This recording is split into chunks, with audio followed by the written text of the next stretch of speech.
Hello, everyone. Welcome back.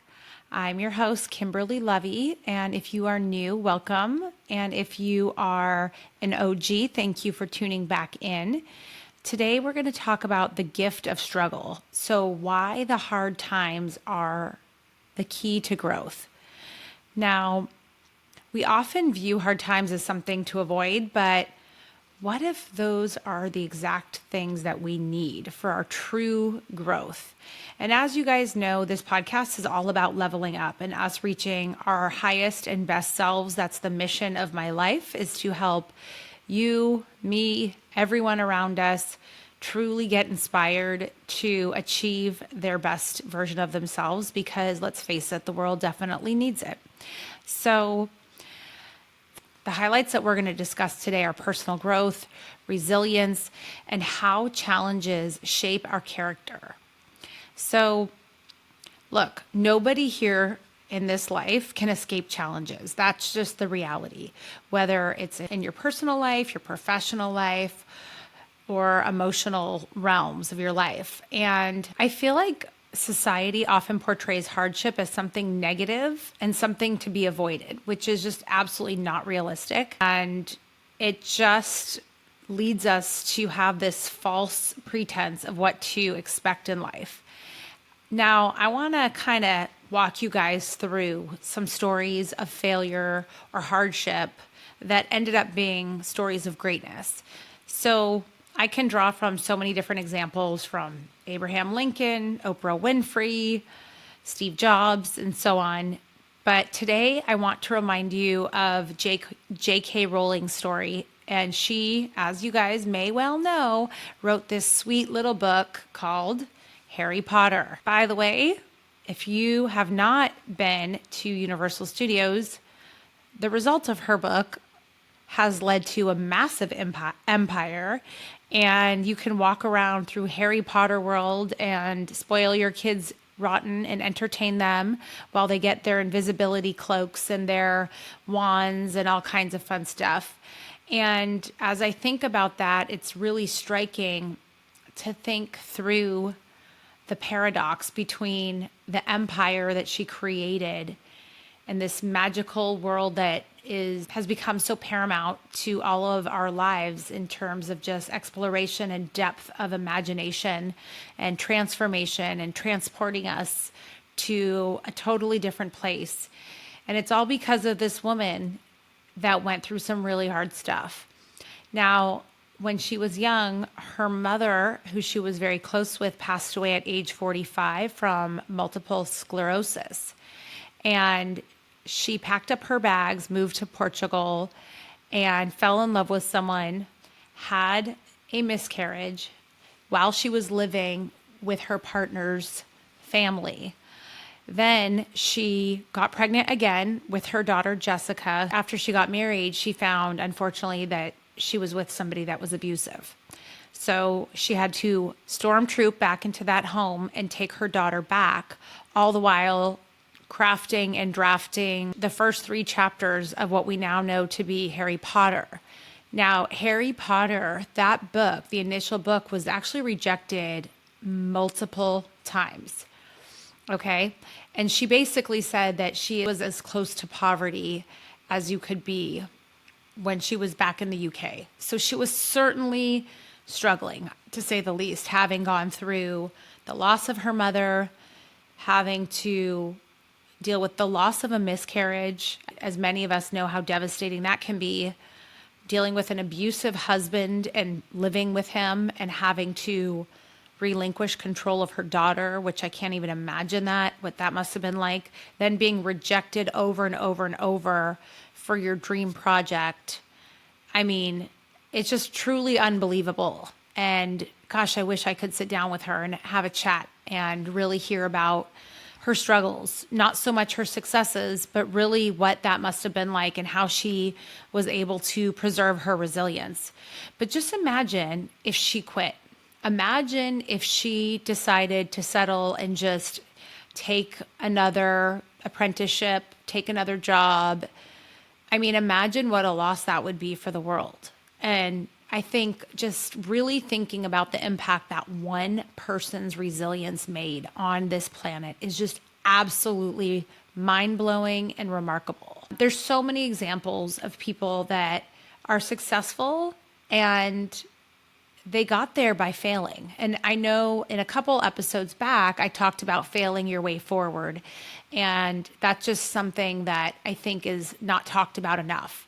So one thing you can do is find one of the most successful people you know and sit down with them and ask them, what was the hardest thing that you endured in your career? And I guarantee, or in your life, not even just in your career, like really hearing what it took for them to get to the place that you are kind of admiring them, I guarantee has so much more depth, and you can discover so many gems from that person. In fact, that's probably one of my favorite conversations to have with my successful friends, is really hearing about their coming up story. It's not so much about, oh, wow, you have all the fancy, material things. That's great, right? That's just a representation that they've added value to the market in some way, that they've, brought something meaningful to the world. And I think that's great external validation. But for today's purposes, and really just for your own mental health, I want you, and I want to push you to explore kind of digging deeper with your loved ones or people you admire, and get really underneath the hood and try and understand like really what it took for them to get to where they are. Because I guarantee they have a great story and you haven't heard it. And so when we're facing difficulty, including building emotional and mental strength, I want to tell you, research shows that our brain adapts and grows stronger through stress and challenges. So it's super important to understand that your struggles, which every single one of us has, are single-handedly the most important experiences you're going to have in life, far and away above and beyond your successes. And for me, I'm in a time that I'm personally facing a challenge that is completely outside of my control. And there's something so beautiful about one of the most miserable hardships. And I have so many stories myself of hardships, of rejection in my career, in my personal life. And I could probably write a whole book just on all the hardships and the rejections and things. But what I really want to share with you is how these failures and hardships have opened themselves to unexpected opportunities. So I would just encourage you to, if you are in a moment of hardship like I am, breathe in and collect yourself and keep your composure and keep yourself busy with something that is productive while also handling a difficult, challenging time. And if you're in a moment of hardship, or you know someone that is in a moment of hardship, one, reach out to that person. But if it's you and you're going through something really tough, it can be a divorce, it could be a health issue, it could be a job loss, some version of a financial struggle, any issues that you might be experiencing with your children. The list really can go on and on of how hard life can be, but I really urge you to see the beauty in it. And I want you to rise to the occasion and to lean into the grief and lean into the fact that it's not easy. And I want you to feel comfortable crying when you need to, sharing your pain when you need to, or your frustration, and leaning on your friends. And there's beauty in opening yourself up in such a raw and real way. And honestly, that's part of the reason why I love this podcast, is because I get to reach people in such a real way and really connect with people and just have such deep conversations as if we're best friends and we're having a glass of wine sitting on my couch. And I feel like that's you and that's me and that's us and the community that we've built. And life can be really hard. So When life is hard, there's always opportunities for you to emerge greater and be better for it, even if you don't see it when you're in it. But if you are in it, what I will say is I want you to really lean into the challenge of it and make yourself proud and make your children proud. And the way I personally handle it is I open up to my loved ones when I need to, and I break down when I need to. I don't suppress it because I believe suppressing our pain or our frustrations is hard and it's bad for us. It's bad for our health and it manifests in ways that are unhealthy for us. So that's one thing, is feel free to express yourself to people that you trust. You don't have to put on a smile if you're not feeling like you have that energy. I can tell you this weekend we went to Temple and I was having what I now think was probably some version of an anxiety attack. I just had this like pit right in my stomach, kind of right in the gut, and I couldn't shake it. And I had already exercised that morning and I did the things that normally really help me, but I couldn't shake the feeling. And I just had to be quiet. And I told my family, like, I'm not up to chit chat with people. You know, I'm just not feeling right. I'm feeling off. I'm feeling anxious. I'm feeling sad and I can't, control it. And I just wrote it out and I was honest and I didn't try and put on the Ritz. I just kind of stayed to myself. I kept to myself as best as I could and was honest with the people around me that could support me. Later, the feeling dissipated and I was able to regroup with my family and say, okay, I feel better now. I don't know why, but I do. That moment passed. But what I'm telling you is don't ignore the feeling. Okay, so when we talk about resilience in a hard time, part of this is the human experience that you need to lean into and rolling with the punches. Lean into the fact that there's pain or sadness or confusion or anxiety and say these words: I feel anxious right now, or I feel sad, or I might be grieving, or I'm just really uneasy right now. I'm unsettled. Sometimes we're unsettled. Sometimes we're between jobs or we're between moves or we're between ABC things. And that feeling of transition is incredibly uncomfortable and we're just not settled. You can say to your partner or to your friend, your best friend or whatever, I just feel unsettled. These are all really simple sentences, but I just feel like today we glorify the Instagram reel and all the fancy things, and that's just not real life. And I don't think we should feel ashamed when life is hard. I think we should find the beauty in it, and that's the entire purpose of today is how do we find the beauty? Where's the beauty? Where's the victory? All that kind of stuff so that you can have that hope at the end. And if you are somebody that is doing these things where you're able to be poised and resilient to the best of your ability, talk to yourself out loud as a friend. Like I literally will say to myself, you're doing great, sweetie, a la Kris Jenner, thank you. Or I'm so proud of you. Or you're handling yourself so beautifully, even though this is the most stressful, uncertain situation. So talk to yourself as if you're your own best friend. And here's the thing. My parents both have not had an easy life, but they have modeled to me what resilience looks like. And that has been so important in my life, to see how to face challenges not through their words, through their actions. When they would have the choice from being in devastating situations to crumble or to do something unhealthy, self-harm, hurt somebody else, unhealthy habits, things of that nature. My parents have never fallen victim to those behaviors, and I've watched them my whole life. And so now, as a 40-year-old woman, when I'm in a situation that they can't fix for me and we can't fix, I have that resilient model to look at. And I'm sharing that with you, one, because if you don't have a role model like that, I can be a role model and I want to be there to inspire you. or you can lean on other people in your life that have gone through really hard things, and you can tap into those people. And I also have been doing that, by the way.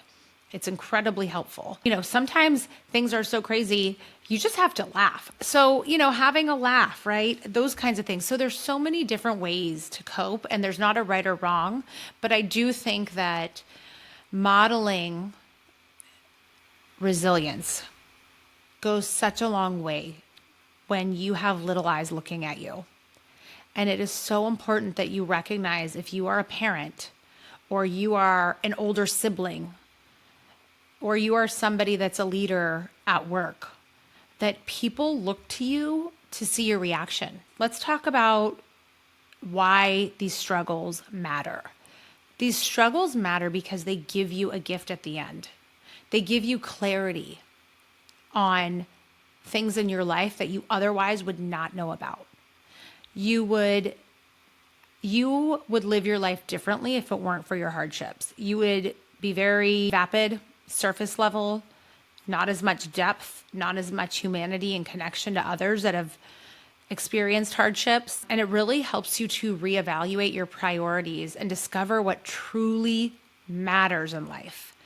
So here's the thing. My best friend died when I was 15 years old, unexpectedly. Maybe one day I'll have her mom on the podcast and we can talk about it.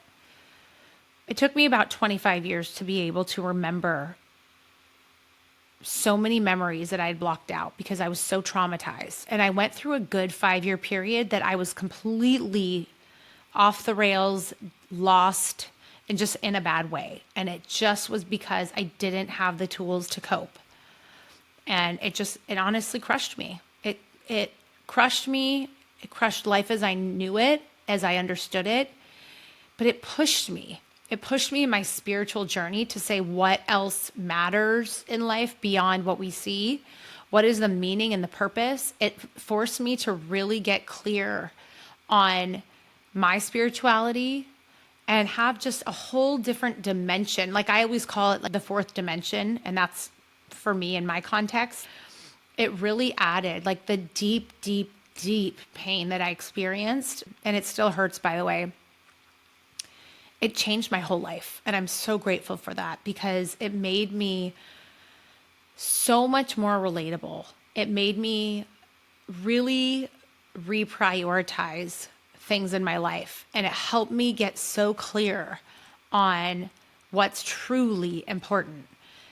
It helped me cut away distractions, and it helped me look at what was only essential, and really helped me to push myself to find my true purpose. And honestly, I'm so grateful that my best friend died because she left me with a life full of so much more meaning, so much more fragility, understanding the fragility of life at such a young age. Like I said, we were 15. And to really understand death at that young age, and trauma, and being grateful for people and not taking them for granted and treating them the way that they're meant to be treated, and telling people you love them or telling people how important they are to you. If you're my friend, you know I'm probably building you up constantly because I probably love the living heck out of you. And I tell you that all the time. Like, my friends and my family mean so much to me because I really know how special their presence is in my life. And I tell them, and it's not awkward, or if somebody's just breathtakingly beautiful, or I'm so proud of somebody, especially after watching their struggle. Like, I have friends that I've watched their struggle and then they finally come out on the other end victorious. Like, I don't get jealous. I get so happy because I feel so deeply connected spiritually to them. Like, I see them as me and me as them. I feel like when they win, I truly win. And I feel like I love them so hard. And I'm in their story with them so deeply that I'm rooting for them. And it's, and we've been through the ups and downs together, and I've seen their bad boyfriends, and I've seen their ugly jobs and their bad bosses and all the things, I've seen their family struggles. I've seen their health struggles. And when they come out on the other end, it's like I'm winning too with them. And I think that's a big part of the reason why I think I can find true joy and other people's success without the jealousy, is because I know that it's hard, and I know it doesn't come easy, and I know that they could always choose the hard, dark path, that I've seen before, and it's not pretty, and I'm so proud. So another beautiful part of these struggles is really looking at the people around you and just being so deeply connected to the point where you're their biggest champion, you're their biggest, cheer squad, and have such gratitude for these people in your life that show up for you when you're having a hard time.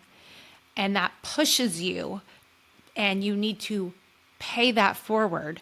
So when somebody else is going through something bad, like, show up for them, give them some soup, give them flowers, check in on them, and be humble and be grateful for your friendships and your family. And I'm telling you, the struggle really does help you realize, what truly matters. And there's so much beauty in that.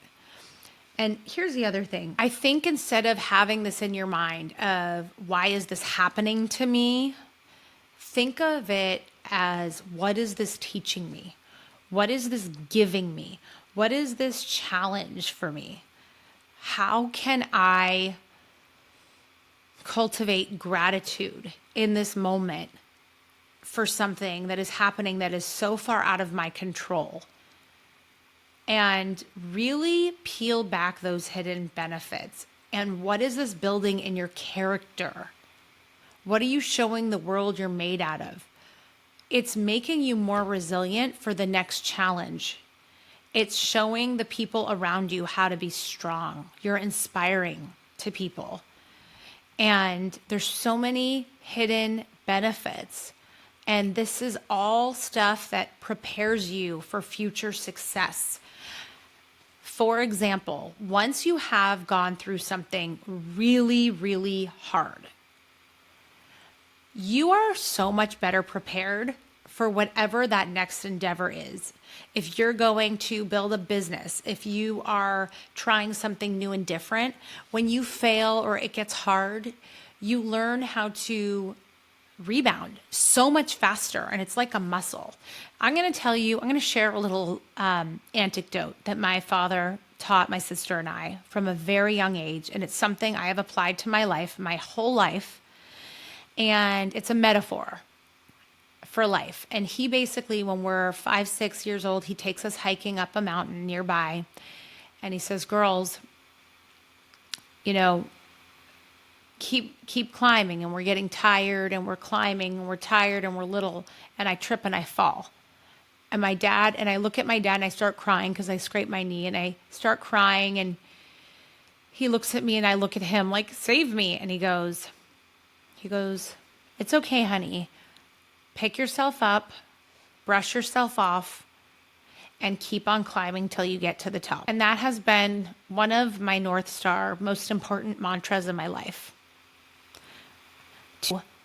When it gets hard, pick yourself up, brush yourself off, and keep on climbing till you get to the top. This is the level of resilience you must have in life to have a fulfilling life, to have a life full of meaning, to model resilience. It doesn't mean it's easy. It just means that you are building up your confidence, you're building your strength, you're making your mind strong, and you're proving to yourself what you're truly made of. And can I tell you something that no one else will tell you? That is the exact very reason why you will build unshakable confidence. All of my hard experiences in my life that I have overcome, or I have sustained, I have survived, and I have prevailed, have led me to a place where I have unbreakable confidence. So in the face of somebody, whether it's a boss, it could be a spouse, it could be a family member, a toxic person, in the face of somebody that is unhealthy in your life, you can always depend on the fact that you have you. which means you can walk out the door, you can leave that toxic job, you can leave a toxic marriage, you can leave toxic friendships without apology, without explanation to anybody. And you can walk out without a plan, an immediate plan in your back pocket. And I have done it. And you can walk and never look back because your confidence is your freedom. And it's something nobody can ever steal from you. When you have it, it is unbreakable, it is unwavering. And this is the type of resilience I'm talking about. And let me tell you something, when you build that muscle, you will take life by the balls with two hands, and you will go after anything you want without being embarrassed, without having an ego, without apologizing, without caring who's looking. And let me tell you something, you will come out proud. I can't tell you how many times I have come out on top from very challenging situations. Even starting this podcast, I had no idea what I was doing. I was terrified. I was shaking life like a leaf. I did not have any skills in this realm. I had never been in front of a camera or a mic ever. Did not know any of the technical stuff. I almost quit 27 million times. And when I finally figured it out, it was embarrassing. It was like I felt like I was standing naked on a stage. I did not know what I was doing, and I just, it was hard. But you know what? I showed up and I did it anyway. And I did it over and over and over and over again. And now we have a top 5% podcast globally. By the way, I'd like to continue to climb that number if you could kindly share. But my point is now that's my whole business. It's my passion. And it was so hard. It was so hard when I started. I have so many stories of hardships, and I'm sharing this with you because I want you to seek guidance from mentors, from coaches, and I want you to be able to move forward and apply these lessons to your life. And listen to me, success is not linear. Growth comes from setbacks. And I'm encouraging you to see every single obstacle in your path, because I guarantee you have obstacles in your way of something you're trying to do right now, like we all do. And I want you to see every single obstacle as an opportunity to grow. Do not be afraid of this uncomfortable, difficult feeling that you might have when you are trying to navigate rough seas. So, some tactical, actionable steps that I have been employing that help me through tough times is one of my most favorite ones that I do all day, every day is this.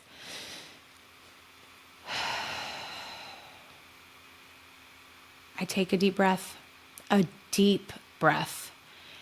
and I quiet myself and I quiet my body and I just settle.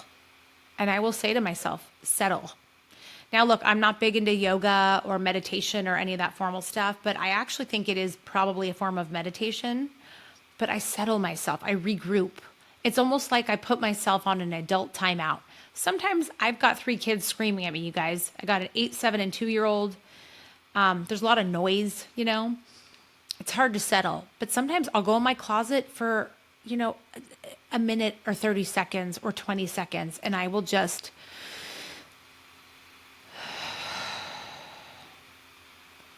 And I listen to silence for a minute and I tell myself, you are okay.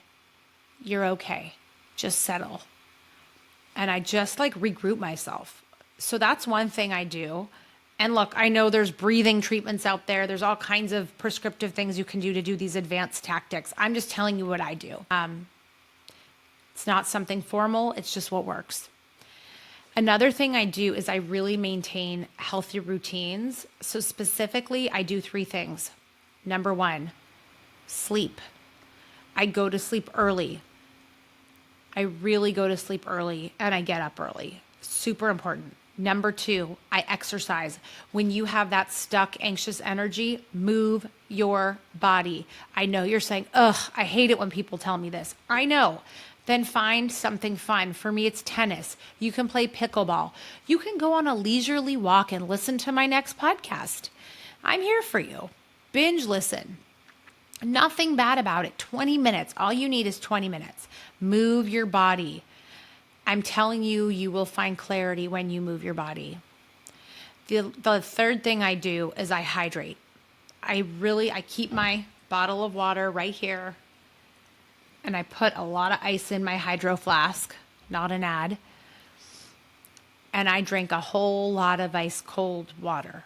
I'm telling you, sleeping, moving your body, and drinking ice cold water, baby. Magic formula. Now, the other thing I will say is make sure that you are surrounding yourself with positive influences. Positive influences. Listen to positive podcasts.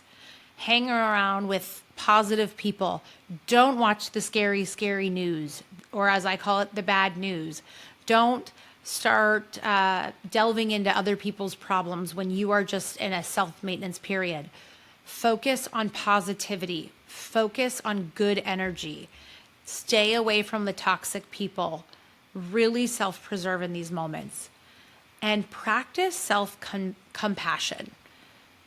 Be easy on yourself. Tell yourself that you're doing a great job and that you're proud of yourself and that this is hard and you are doing an amazing job. And say, I'm proud of you.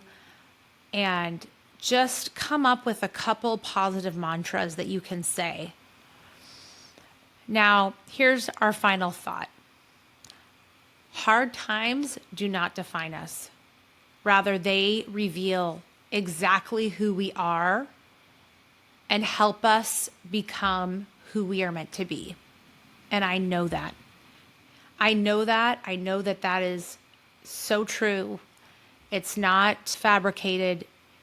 It's the absolute truth. And I am today who I am because of all of the hard stuff I've been through. And I've been through my share, as I've mentioned.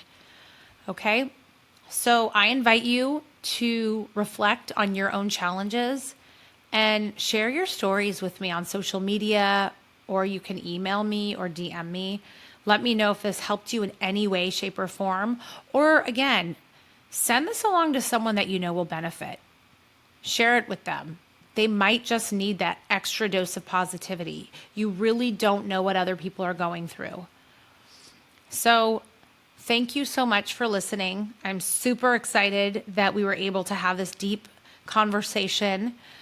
I also really enjoyed our conversation last week about personal branding, and I got great feedback. I also spoke with so many of my clients, and it was so cool because they're like, oh, so I can just be exactly where I am and live my normal life while I'm posting about my podcast on social media. I'm like, absolutely. It's because you're building your podcast around being authentic. And again, that's such my vibe. Like, I love it. And I thank you guys for listening. If you are new, follow me at Kimberly Lovi on Instagram and TikTok. I am now on TikTok. I'm getting that ramped up. I'm also on YouTube. So this will be on YouTube for you guys to watch if you'd rather watch, maybe in bed with a glass of wine or sparkling water if you don't drink, and just get cozy, and if there's any topics in particular you would like to hear, send me a note about it. And I look forward to seeing you guys again next week.